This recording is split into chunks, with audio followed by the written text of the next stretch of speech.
Gisugda na sa Provincial Government of Bukidnon ang Governor's Legal Aid Program KUNGLAP para ning tuig 2025 kung aha dito kini unang himo sa lungsod sa Sumilao Agosto 12, 2025.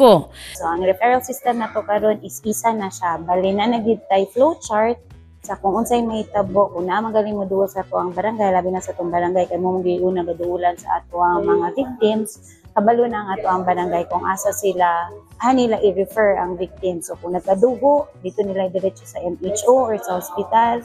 Kung gusto na din mag-file kaso, idiretso nila sa atuang PNP, ginagi sa atong WCPD, Women and Children's Police Desk. And then kung sa DepEd, kung sa school na hitabo, nila i-refer ang mga cases. Sentrong gisgutan ang reorientation sa women and children-related laws ug ang pagpasabot sa barangay municipal referral system ngadto sa pinili nga mga barangay officials, VAU desk officers, social workers ug uban pa. Tumong niini nga ma-refresh ang kahibalo sa nanganlang partisipante ug mas mapalig-on ang ilang kahanas sa pag-atiman ug pagresponde sa mga kaso nga may kalimigitan sa kababaihan ug kabataan.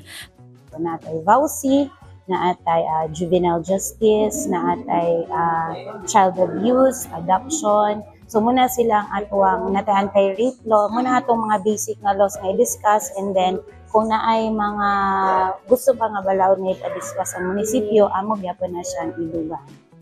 Ang grupo sa PCPC ug PICAT VAUC maglibot sa 22 ka lungsod ug syudad sa probinsya alang niini nga katuyuan sugod sa bulan sa Agosto hangtod sa bulan sa Nobyembre 2025.